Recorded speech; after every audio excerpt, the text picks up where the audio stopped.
Hey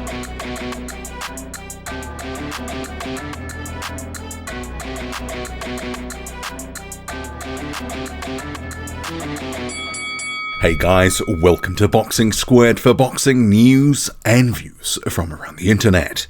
Big juggernaut Joyce has beaten Carlos Takam, stopping him in the 6th round of their fight in the United Kingdom.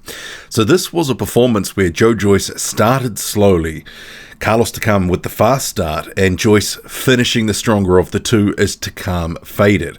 So he stops Carlos Takam, the quickest man to do so in Takam's career in terms of stoppages, etc. But we have to bear in mind Carlos Takam now 40 years old and really hasn't fought anyone of note in 3 years since being stopped by Derek Chisora. But good finish from Joyce, and that's where we'll start in terms of the action. So it was just coming into the 6th round, and almost the first punches of the round, Joyce, and you can see here on screen, this is the moment he's landing a left hook. Carlos Takam backs up doing the stanky leg, and Joyce swarms him. So he didn't get immediate results. He sort of let his hands go for about 10 seconds, reset just a little bit, started to pick his shots a bit more, and then he started going back in for the kill. Ultimately, the referee waves it off. And I know some people may see the stoppage as controversial. Not me. I think Takam has himself to blame because for several seconds towards the end there, he looked on unsteady legs and wasn't throwing punches. He was just taking punishment. And at the point of the stoppage, he was backed up by a punch. The referee jumps in and waves it off. And Carlos Takam is absolutely furious, protesting with the referee, but by that stage, it was too late. And it looked inevitable that it was only going one way, but I think it was a well-timed stoppage because Takam only had himself to blame if he's furious about the stoppage because he should have been throwing something back, and he wasn't. So it was a impressive finish from Joyce, but a fight where he had some shaky moments. Carlos Takam, and I said all this in the pre-fight, would be tougher than some people expected because there were a number of, comments in the preview video where people expect that Joyce would wipe the floor, Carlos Takam would be no challenge. But we saw Takam bring his quality again in those early rounds. Strong start. He was catching Joyce with right hands, and Joyce really wasn't looking to defend a lot. He was eating right hands, overhand rights like Tic Tacs. And those first couple of rounds, though, he was taking a bit too much punishment. But clearly he was not too worried about what was coming at him because he just sort of kept on with the same strategy. And I would note, I mean, a lot of people will probably point to the Dubois fight and say, well, why didn't we get a performance like that? Well, clearly, different fighter, different game plan, you're going to have a different performance. Joyce obviously felt comfortable with what he was doing there, which was effectively at times trying to go toe-to-toe with Carlos Takam, trying to walk him down, trying to walk through his punches at times, and just trying to wear him down. And he did.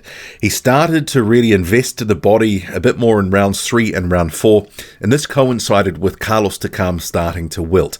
After a couple of really strong opening couple of rounds, which I did give to Carlos Takam because I thought he landed the more telling shots in those rounds, he's definitely visibly slowed down through round 3, and by the end of round 4, he was visibly gassing. It was more sort of one-off punches. He was really slowing down. And I actually tweeted after the 5th round that Takam was starting to gas badly, and I expected Joyce to start taking over. And within about 10 seconds of that tweet going out, Joyce put the hurt on Carlos Takam, and it was all over shortly thereafter. So certainly the fast start and fading Takam, the writing was on the wall that either it was going to end, in the next few rounds, or Joyce was just going to dominate and take all the remaining rounds. It sort of had a feel about it after about the 4th round. But overall, it was a Joyce sort of performance.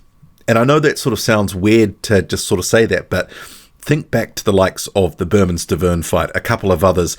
It was just really sort of getting his work away. He'd eat a couple of shots to get away his own.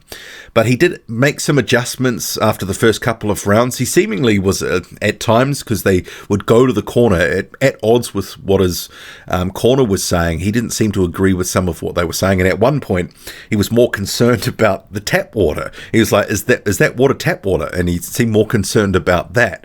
But, impressive finish. Bit of a shaky start, but overall, Joyce did what Joyce does. He sort of ground down his opponent ultimately hurt him and stopped him. And Carlos Takam, at 40 years old, he certainly, towards the end of that fight, after about 3.5, 4 rounds, he looked all of his 40 years old, that he wasn't going to sort of have a gas tank that could take him the full 12 rounds.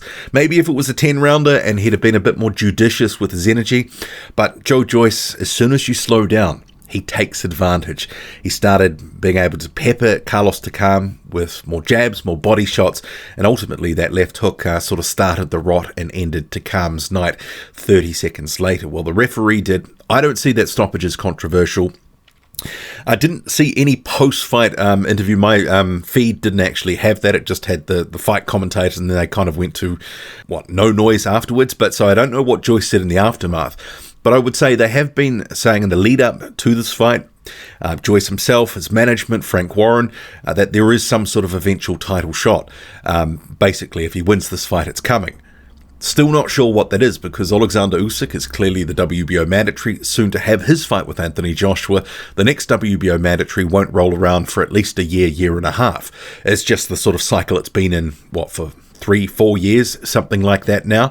So I wouldn't expect Joyce to be getting some sort of voluntary shot, and it's hard to sort of pick where else he would get a shot. I mean, he is the WBC silver title holder. Maybe he could parlay that into an eliminator in the WBC. Joyce gets the win here. Didn't always look impressive, but Joe Joyce, often in his fights, can look a little bit ungainly, can not look totally polished, but is still extremely effective. And I would be remiss if I didn't comment on Joe Joyce's ring walk outfit, because obviously this is one of the talking points immediately prior to the bell going for the first round. Joyce comes in.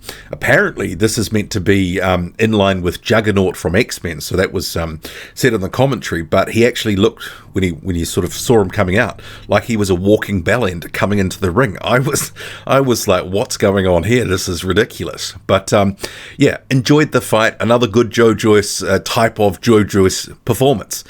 Not really much more to say, but there's holes. He can be hit, seemingly not worried about his leaky defense at times, but we've seen in other fights, if he fights to a certain game plan, like he did with Dubois, who was seemingly more worried about, he can mix things up. So yeah, drop a comment loud and often, hit like, hit subscribe, follow me on Twitter, boxing_squared. I'm out.